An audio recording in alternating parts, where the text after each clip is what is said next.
concluido entonces la parte de sofocación. Ahora nos toca sumersión. Acuérdense que sumersión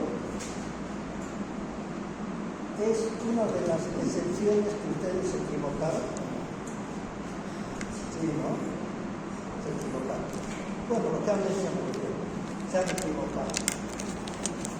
Entonces, vamos a ver esas excepciones. A ver, ¿quién puede decirme cuál es la definición de sumersión? Es muy sencilla porque recuerden que se empieza igual que cualquier asfixia. ¿Cómo se empieza la definición de las asfixias? Es la falta de aire en los tejidos. Esa es la definición. ¿Cómo será la sumersión? Es la falta de aire en los tejidos. ¿Como consecuencia de qué? De la presencia de líquidos en las vías respiratorias. Este es un punto muy interesante. Fíjense, sumersión es la falta de aire en los tejidos como consecuencia de la presencia de líquidos en las vías respiratorias. ¿Por qué es importante esto? Porque no puede confundir. Por ejemplo, podrá haber sumersión en una mesa de cirugía. Sí. Por eso les digo, no puede confundir. Porque por el título, sumersión, cuerpo sumergido. ¿Pero qué nos dice la definición? No nos habla si está el cuerpo sumergido o no. Nos dice que sumersión se considera cuando en las vías respiratorias hay la presencia de líquido y ese líquido no deja de respirar. Por lo tanto, aunque es excepción desde luego, una persona que ha sido está siendo operada de emergencia, y digo emergencia porque si es programada, acuérdense, lo primero que se dice al paciente cuando es cirugía programada, tiene que entrar en ayunas, no en coma, ¿ya? Precisamente para evitar. Pero si es una emergencia, no le va a decir mañana lo operamos cuando esté en ayunas, se opera. Esa persona puede tener durante la cirugía eventualmente un reflujo. Y al salir el reflujo de la cavidad gástrica puede entrar a la vía respiratoria, ese líquido, y provocar la sumersión.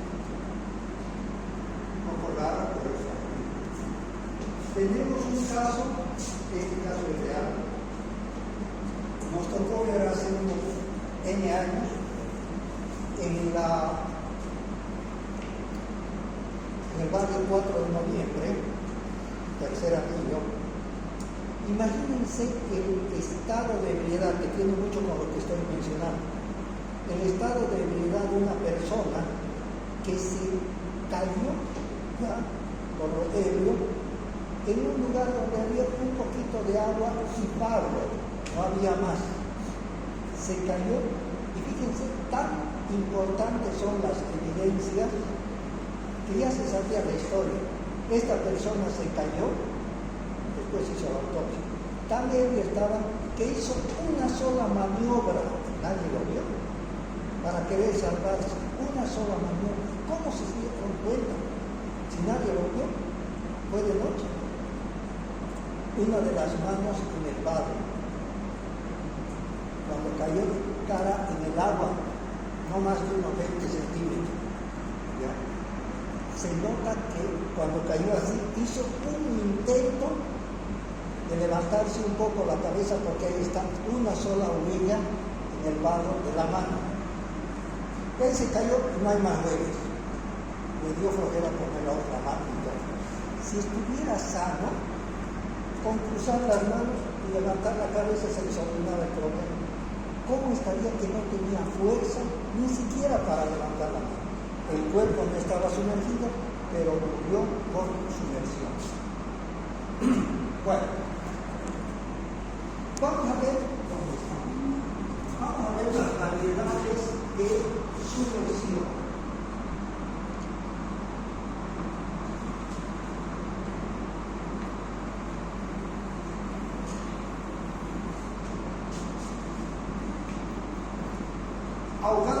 blancos.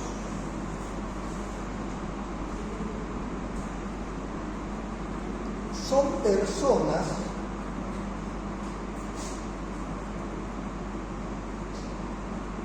que por tener problemas de miedo con la altura, con el agua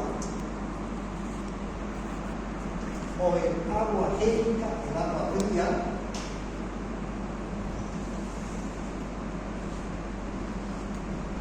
entran previamente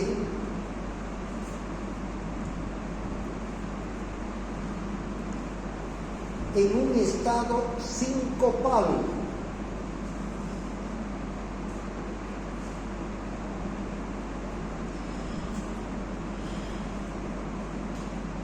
Evitando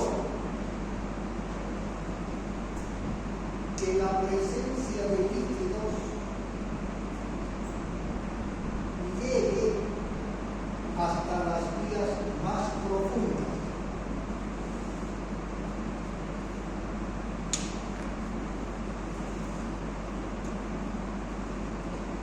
Son factibles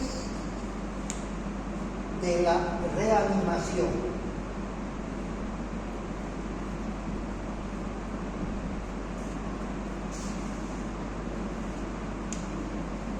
Vamos a hacer la comparación porque esto va a trascender un poquito los límites de la asignatura.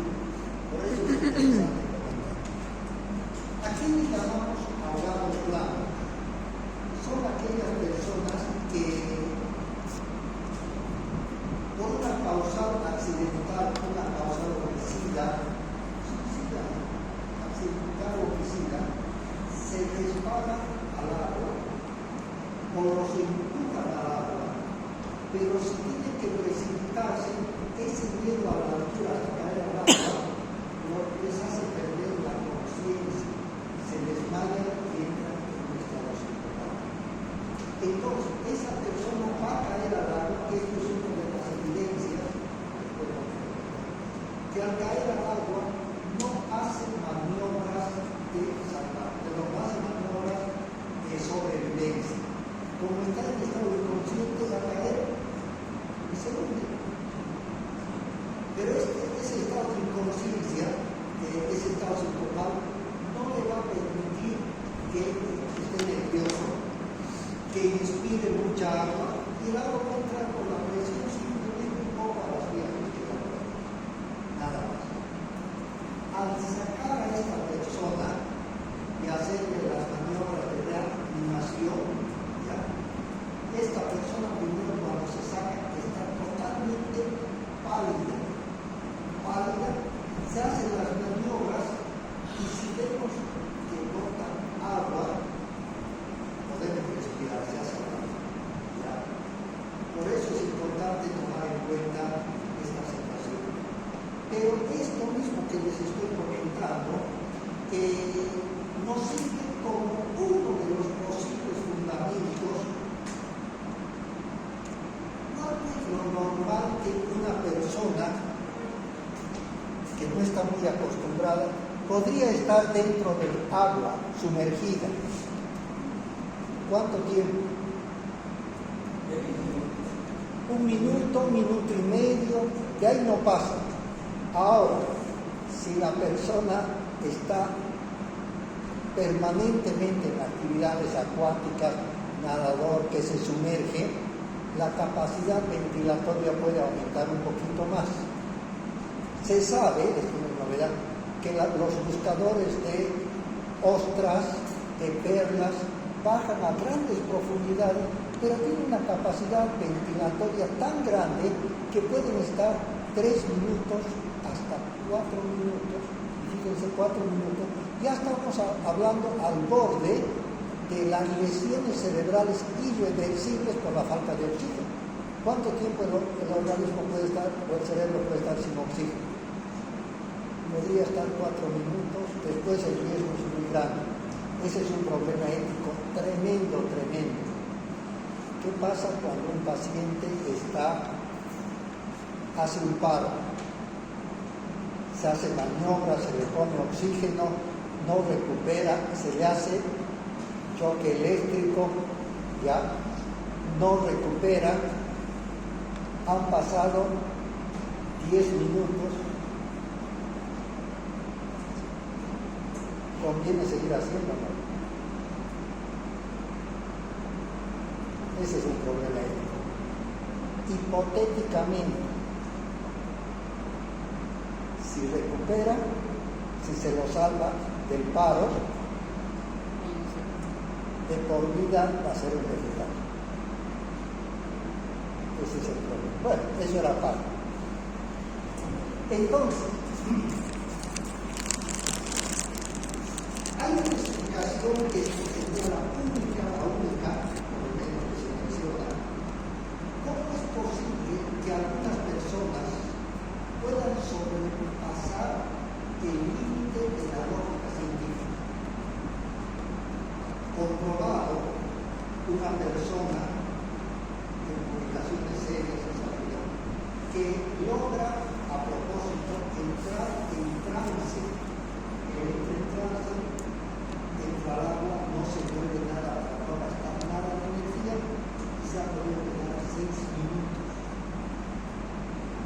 6 minutos, imagínense el tiempo que es para los que miran y para el que está 6 minutos es una eternidad. Y después sale y está bien. Pero ustedes creen que puede haber 15, 20 minutos sin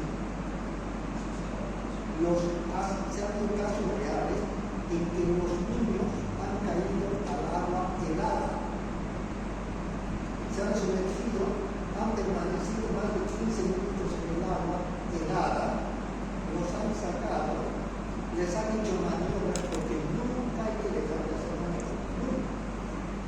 Hasta que hay 1%, 1%, el médico no puede dejar de hacer algo. Lo peor que el médico puede hacer cuando llega a un lugar y los familiares no tienen nada que hacer. Eso es lo peor. ¿Qué recuerdo va a tener la familia de ese médico? No le hizo nada. En cambio, ese médico dice, vamos a hacer todo lo posible, maniobra, oxígeno, posición, todo. Lógicamente no va para salvarlo. ¿Qué va a decir? Él hizo todo lo posible. No sobrevive. Bueno, cuando el niño entra al agua helada, entra en un estado hidroterapia. No es al mismo nivel, pero sus células se mantienen todavía. Han dicho que hay tratamientos con hidroterapia, pero no te refiero a esto, porque se mete un año bien y después sirve de mucho. Pero, por ejemplo, la conservación de óvulos, de espermatozoides y microorganismos. Años se pueden conservar células vivas. Entonces, tendría que ver con esto de que al entrar el paro había el cuerpo ha estado en una situación de invernación y no ha hecho gasto de energía, no ha hecho gasto de oxígeno, nada. Y después lo sacan, lo funcionan, lo hacen más alto y puede volver. Esto de la palabra no sería la única. Bueno.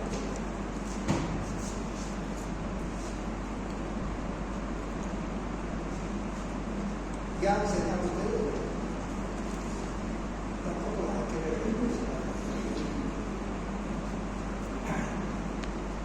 Ahogados azules son personas que se precipitan al agua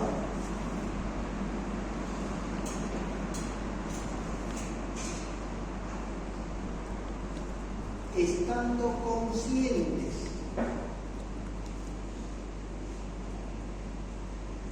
por lo tanto hacen maniobras de salvataje tanto externas como internas.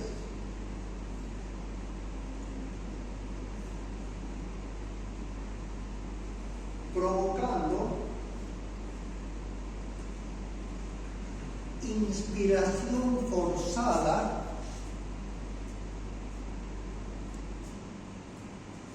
dentro del líquido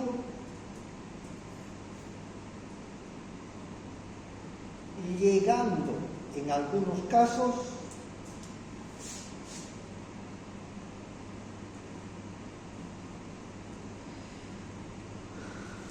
microgotas hasta los alveolos pulmonares.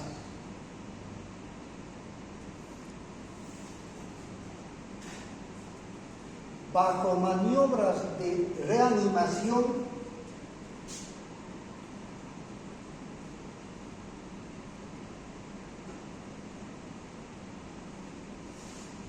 se forma el hongo de espuma.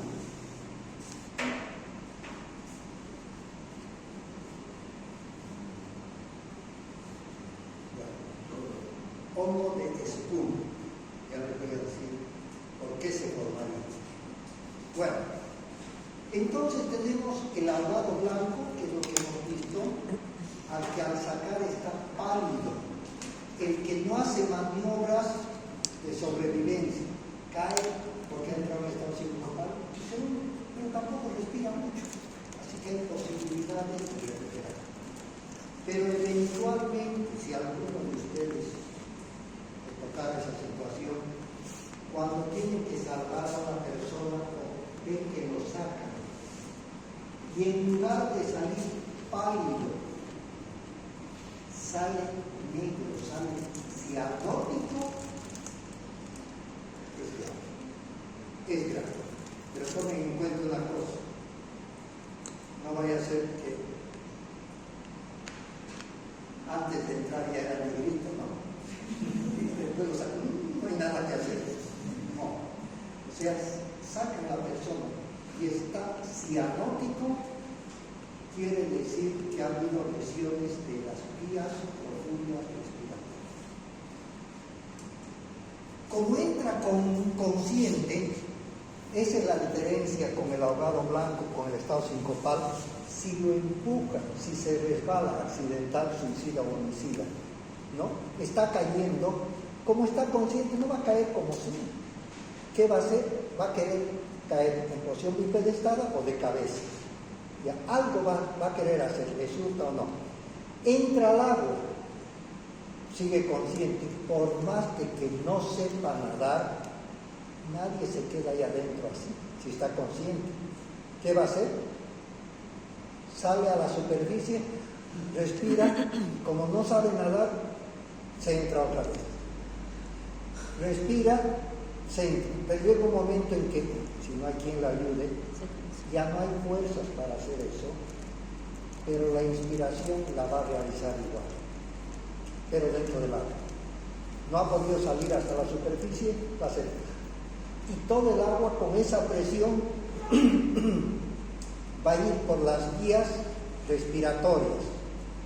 Lógicamente que no van a ser grandes chorros los que van a llegar a los alveolos. Tengan en cuenta que tiene que entrar tráquea, bronquios, bronquiolos, y el calibre son pues milímetros, 1 milímetro de calibre. Pero como ha sido fuerte, son microgotas que pueden llegar hasta los sacos alveolares. Si ustedes recuerdan, los sacos alveolares, donde están los alveolos, es el lugar del intercambio gaseoso. ¿Sí? Y en el intercambio gaseoso, hacemos la comparación, no es la mejor, es como un tren o un ferrocarril.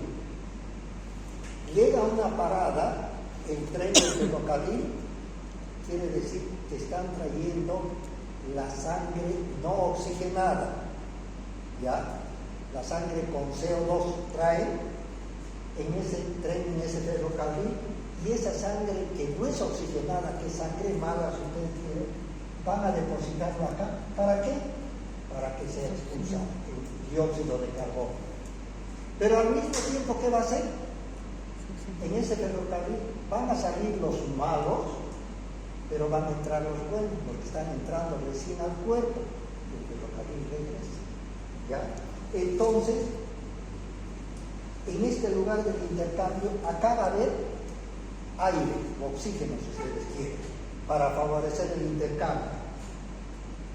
Aire u oxígeno. Ese aire con pequeñas gotitas de agua que vienen a presión, microgotas, estos alvéolos son endotelios, es una capita muy delgada. Viene la gotita de agua acá un poco fuerte y va a reventar, ¿ya?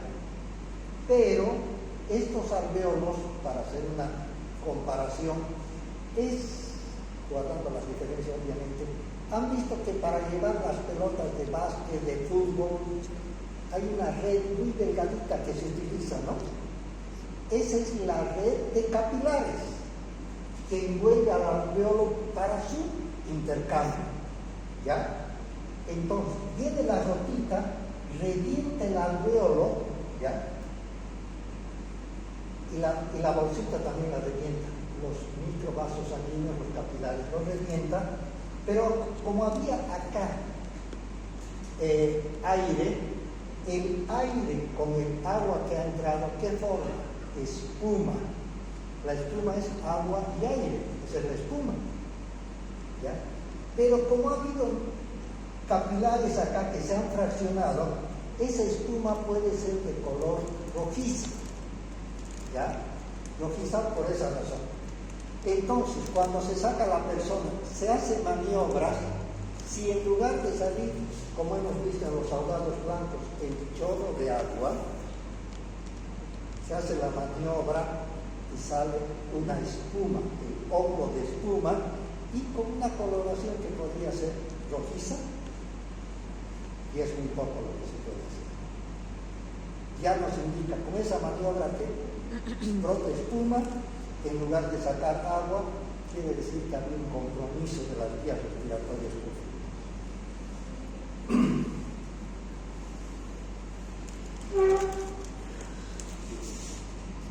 Ya hemos visto una de las excepciones en la definición, que es la sumersión, falta de aire en los tejidos como consecuencia de la presencia de líquidos en los vías respiratorias. Ahora viene la otra excepción. La otra excepción va a ser estrangulación.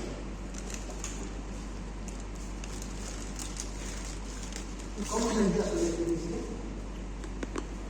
Yo sé que la primera parte ya lo vimos. Es la falta de aire en los tejidos. Ahora era la otra excepción. ¿Cuál era la otra excepción? ¿Se acuerdan? Tienen ahí registrado. Constricción del cuello, o no lo tienen así. Al principio, cuando hablamos de sofocación, si ustedes recuerdan, ¿qué es sofocación? Falta de aire en los tejidos, cualquier circunstancia, por cualquier causa, menos presencia de líquidos en la vía respiratoria, menos constricción del cuello. Por eso estamos viendo las siguientes. Entonces, estrangulación es la falta de aire en los tejidos como consecuencia de la constricción del cuello. Puede ser con un lazo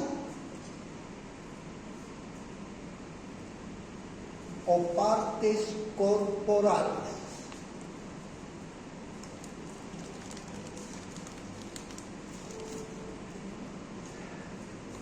Si son partes corporales,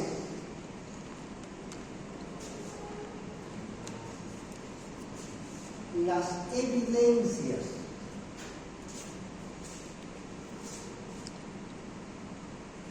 del peritaje legal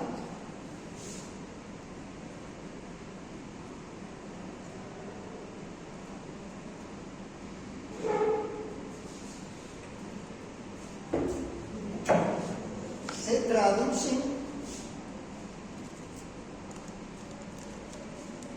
en escoriaciones unguiales,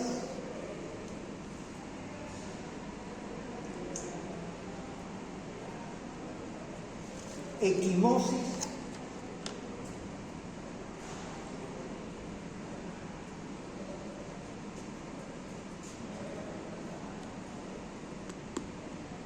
¿Sí? Una pregunta. ¿Equimosis igual a hematoma? No. Tiene algo que ver, por si acaso. Pero cuando se dice equimosis, cuando hay cambio de color de la superficie. Zona equimótica. La mayoría de las zonas equimóticas, como dice su compañero, pueden venir con hematoma. Pero también puede que no sea notorio, pero es el cambio de coloración. ¿Ya? ¿Cuál? ¿Sí? ¿Sí? El equimosis no es la coloración rojiza, violácea que tiene la piel, y el hematoma es el efecto de masa que se siente al palpar. Claro. Si bien que existe. Claro, puede levantarse el hematoma. Y normalmente ese hematoma puede venir con equimosis, con coloración. Pero si no hubiera habido un golpe muy fuerte, la equimosis a veces puede venir por compresión. Entonces no va a haber directamente hematoma, pero va a haber equimosis. Bueno, si la constricción del cuello fuera a través de un lazo,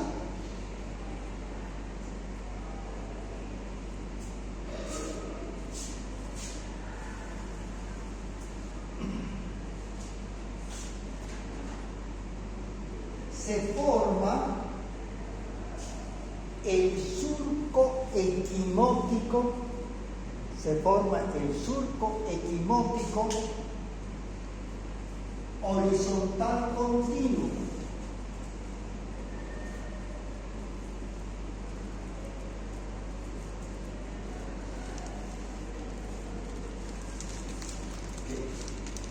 Ahora van a ver ustedes en este momento la maravilla que es las evidencias médico-legales, que a veces uno mira pero no ve. Ahí está la historia. Vamos a empezar por la estrangulación con partes blandas del cuerpo. Cuando existe mucha diferencia entre el físico del agresor y el físico del agredido, vale decir una persona mayor y un niño de un par de años, ya, no se necesitan las dos manos. Una sola mano se necesita y se comienza a comprimir. El niño, ¿qué va a hacer? Nada. ¿Ya? Comienza a comprimir. Entonces, miren ustedes, comienza a comprimir. Esa es la maravilla de que en la pizarra, esta pizarra no se borra. En otras pizarras hacía yo la prueba y todo se borraba, así que no tenía sentido. Ahora no queremos que se borre. Entonces, como ha sido con la mano, lo mismo si fuera con dos manos, aparecen más huellas. Acá tenemos los lechos, ¿ya? Donde pueden estar las equimosis por la presión que ha ejercido, y también pueden estar acá las escoriaciones unguiales, que al hacer presión ya le han metido las uñas, ¿ya? Entonces, miren qué maravilla. Con esto ya tienen la lectura. El que ha hecho esto es zurdo. ¿Sí? Porque si fuera una persona diestra, debería ser aquí. Estos son de los dedos y este es el dedo opositor del pulgar. Y si fuera derecho, no va a ser con esto. Fíjense, va a ser con esto. Entonces ya uno puede darse cuenta que el que ha hecho esto probablemente es zurdo. Veamos una persona sospechosa que escriba con la zurda, que maneje la zurda, todo. Y si hay otras actividades que hace con la zurda, ya es directamente sospechoso. Solamente por esto ya se puede dar cuenta. Pero miren esto. Siempre el dedo opositor acá, ¿no? Pero ¿Y si aparecería eso? Con las dos manos. Porque normalmente no pueden haber 8 o 9 huellas o 6 huellas, no pueden haber. Puede haber 2, 3. Pero al hacer esto, y vemos que a este otro lado también existe huellas, quiere decir que han utilizado ambas manos. Bueno, ahora, la otra forma es cuando han utilizado un lazo. Por si acaso el término de lazo es término genérico. Lazo incluye alambre, cable, pista, corbata, cualquiera de esos se llama lazo, ¿ya? Es el nombre genérico. Normalmente cuando hay equiparidad de fuerzas, los dos son mayores, cuando se utiliza el lazo, tendría que haber una desproporción, por más de que el cuerpo sea similar, desproporción de la actividad. Uno que sea tetrapléjico, que esté con cáncer terminal, etcétera, que pueda hacer esta situación. Pero si los dos son más o menos parejos, ¿sí? Lo que tiene que primar para esto es el factor sorpresa. Es un poco difícil, pero exagerando. Si alguien quiere con lazo provocar la estrangulación y está la persona, su futura víctima, no le va a hacer esto si lo está viendo. Basta que ponga la mano acá, no hay nada. Ya no va a comprimir. Si le da tiempo de poner la mano, no hay forma de comprimir el cuello. Basta con eso. Entonces tiene que primar el factor sorpresa. Y el factor sorpresa, y no es tutorial, claro, ya, es porque no se debe hacer esto. Una persona está de espalda, ya, la futura víctima, y se le coloca el lazo, ya. Una vez que se coloca, no puede pegarse demasiado porque lo va a sentir, entonces tiene que estar un poquito separado, le coloca el lazo y comienza a cruzar.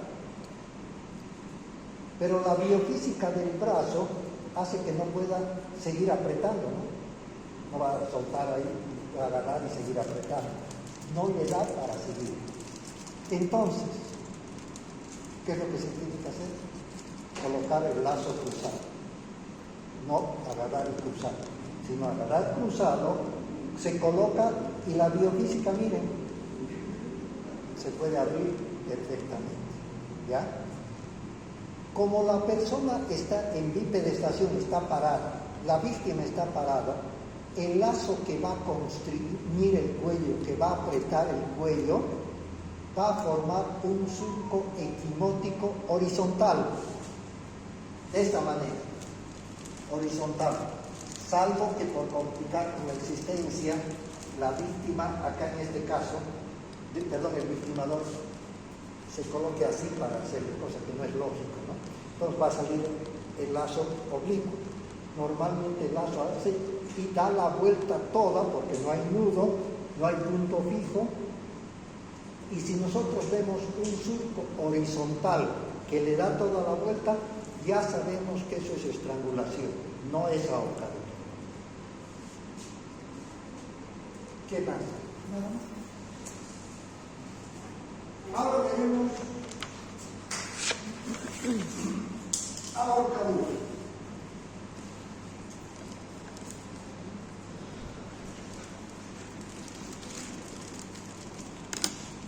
¿Qué es ahorcadura? Lo mismo. ¿Qué es lo mismo?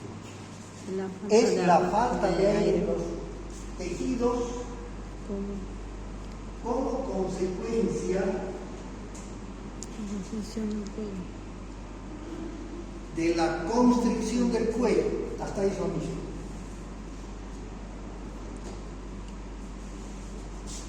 Con un lazo, un punto fijo y el propio peso corporal.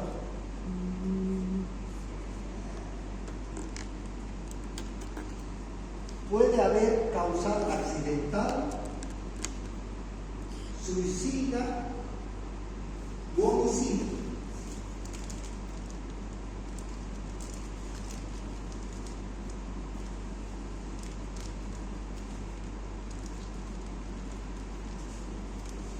La muerte puede ser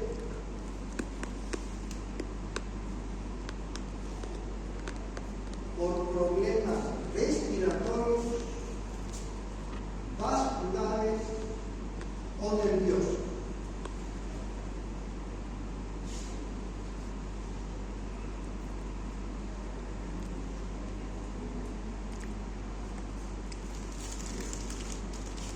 Algo complementario, tiene que ver un poquito con la lógica. Ahora estamos viendo la ahorcadura. En la estrangulación, anteriormente, ¿qué causales creen ustedes que podría haber? Las causales son accidental, suicida, homicida o iatrogénica, ¿no? ¿Cuál podría ser? ¿Podría ser suicida o no? No. Hagan la prueba. Claro. La manera que se le va la conciencia de pierde la fuerza y se desata. Claro. Uno es eso, ¿ya? Y otra, no es necesario que haga, ¿no? Exacto. Uno pone la mano acá y ya siente que le está faltando el aire. ¿Qué hace? Suelta las manos, toma aire y otra vez continúa y no hay cuánto se suicide, ¿no? Pero el otro es cuando por alguna circunstancia comienza a apretar bastante fuerte, pero viene la lipotimia, el desmayo se desvanece y ¿qué va a pasar? Suelta los brazos. Así que causal suicida no habría en la estrangulación. Ahora, lo que voy a comentarles, no lo tomen como causal causal accidental, no lo tomen, porque no hay casos registrados, se sabe de un caso. Lastimosamente era una famosa bailarina que alguna vez si gustan pueden buscar, hace mucho tiempo, en mediados del siglo pasado, había una famosa bailarina de ballet, famosa mundialmente, se llamaba Isadora Duncan, ¿ya? Y pues, como era tan famosa, estaba haciendo una actuación, termina la actuación y tenía otro show después de unas 2 horas. Entonces ella quería un poquito despejar y tenía un auto convertible angostito y se va a que le entre el aire, ¿no? A dar vuelta. En una de esas el auto, puede ser semáforo o lo que sea, para, ¿ya? Y ella también para, y después el auto arranca y ella estaba con una pasmina, una bufanda larga en el cuello, que como lo que el auto era un poquito angosto, uno de los lazos se sale del borde del auto y se une a la llanta. Entonces parte y comienza a jalarle la llanta y fallece, accidental. Pero de ahí no conocemos otros casos, así que no podemos decir hay causales accidentales. Solamente en la estrangulación habría que causar homicidio, suicidio y homicidio. En cambio, en la ahorcadura puede haber causal accidental, suicidio o homicidio. Acá en Santa Cruz hemos tenido un caso acá y hay otros que se saben, conocidos reales, pero acá inclusive se publicó el caso de un niño, ¿ya?, que sufrió una ahorcadura causal accidental. Ya se han cambiado las cortinas, bueno, pero se subió a su ventanal en esas cortinas de tela, que son las comunes, ¿ya? Y estiró la manito y la trajo la cortina de un lado hacia este lado y la agarró. Lo mismo hizo del otro lado, la agarró y comenzó a balancearse.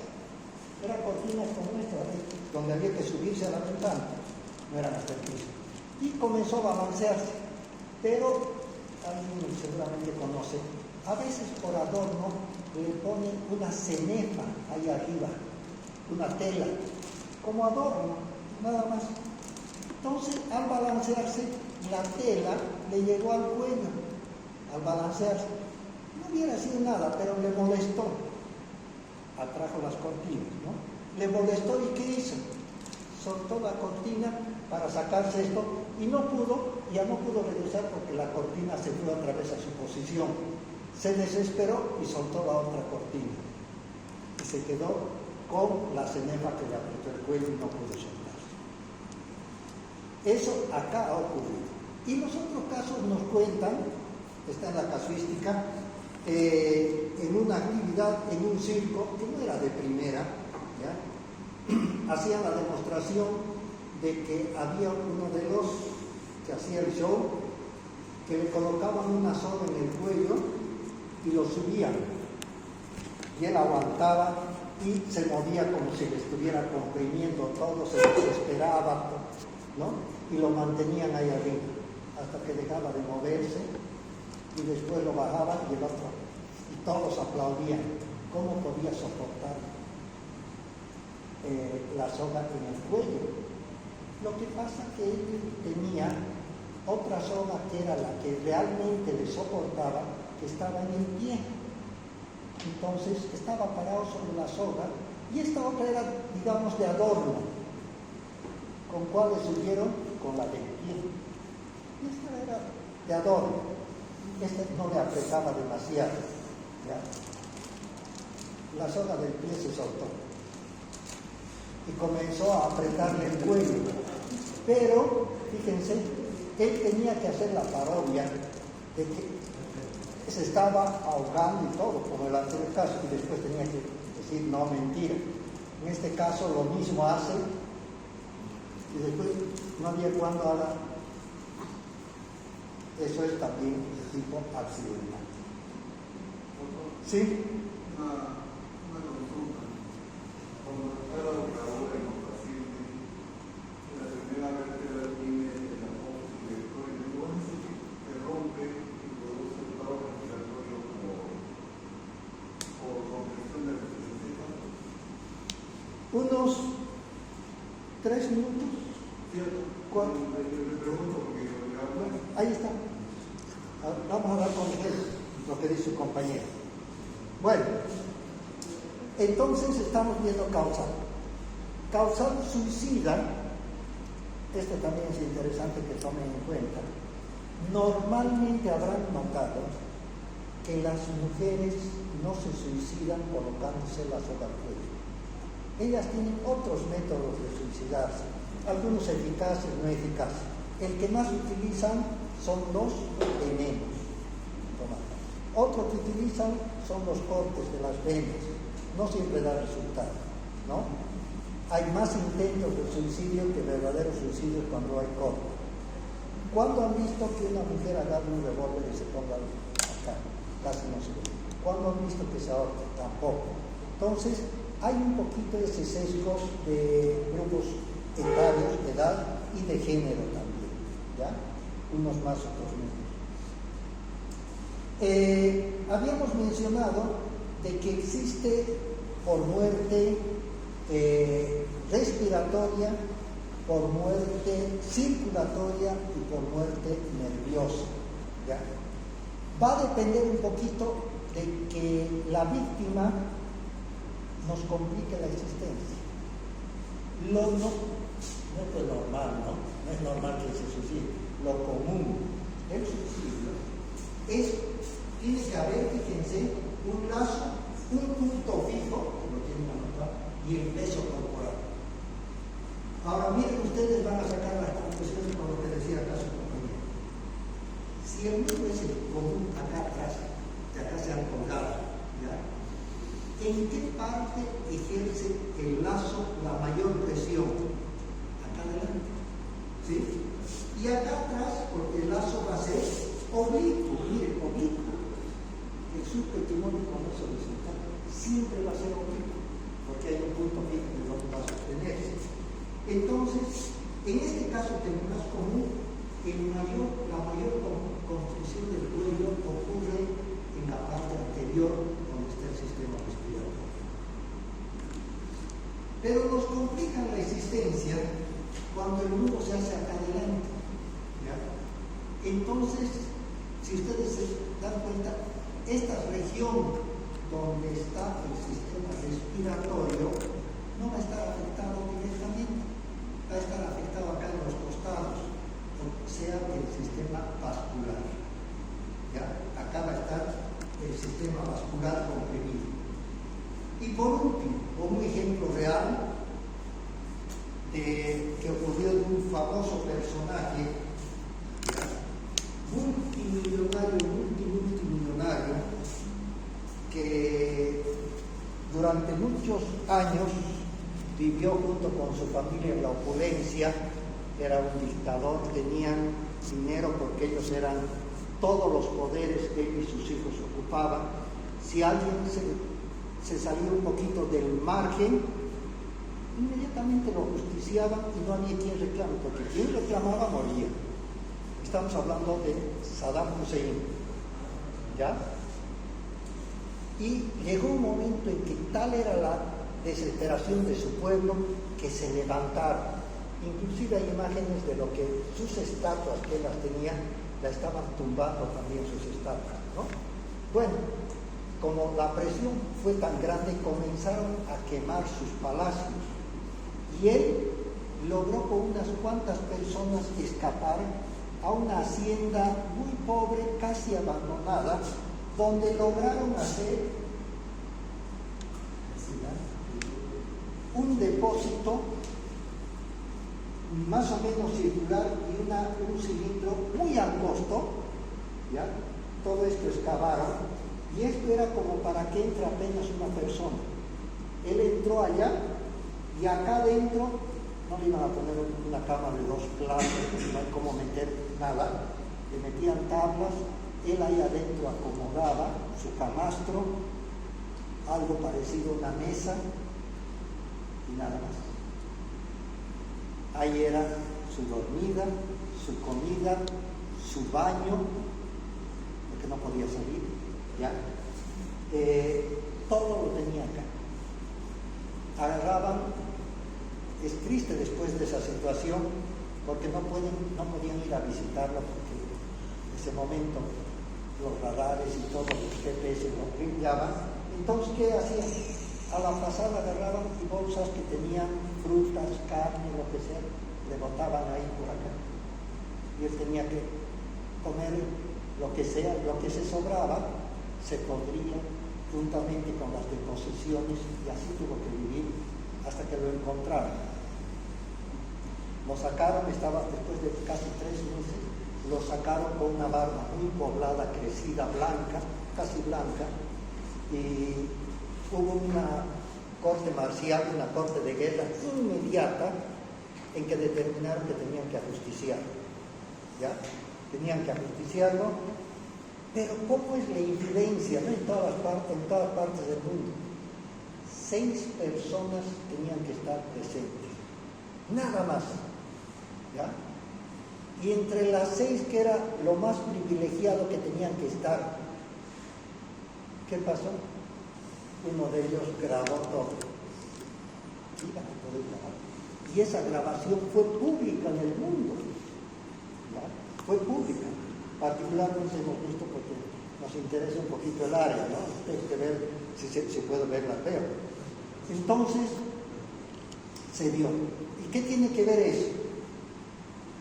Que a este personaje la corte determinó que tenían que hacerle una ahorcadura. Había una plataforma, y lo que nos llamó la atención, la soga, la pita, era muy gruesa, gruesa. Le pusieron al cuello, ¿ya?, un punto fijo. ¿Y qué pasó después? Le movieron la plataforma del suelo. Y cayó. Ahí viene lo que se desencaja las vértebras. Eso ya es, les he dicho, hay una muerte por problemas circulatorios, por problemas respiratorios, y problemas nerviosos. No van a creer que problemas nerviosos, ahí estoy nervioso y me morí. No es eso, ¿ya? Se refiere a que por el peso corporal las vértebras se han separado y se ha seccionado la médula. Si ustedes quieren, aunque la comparación no es muy bonita, ¿cómo se matan a los pollitos? ¿Ves? Los hacen girar y todavía, ¿qué les hacen? Los hacen girar, fíjense así, y meten un poquito la cabecita cuando le agarran así. Y eso que estaba rotando va a rotar sobre la otra vértebra y se deshace. Otro es también así. Otro así. Hay variedades. Bueno, entonces a eso nos referimos. ¿Qué más tenemos que ver? De estas tres formas, la más violenta de todas es por el compromiso vagal, por el compromiso nervioso. Se secciona y ahí se acabó. La segunda más rápida es la respiratoria. Y la tercera, que es un poquito más lenta, que puede tardar algunos minutos, es la vascular. ¿Ya? Pero de todas maneras, como ven, de acuerdo a cómo está la orientación oblicua, se pueden dar cuenta. Para concluir, un caso que deben saber, pero vuelvo a reiterar que es apasionante ver la lectura que se hace. Este es un caso real, muchos de ustedes tal vez lo conocen. Se trata de un famoso deportista boliviano, ¿ya?, que jugó en la Argentina, en los mejores equipos, jugó en La Paz, en los mejores equipos, 10 Strongest. Él era yungueño, ¿ya?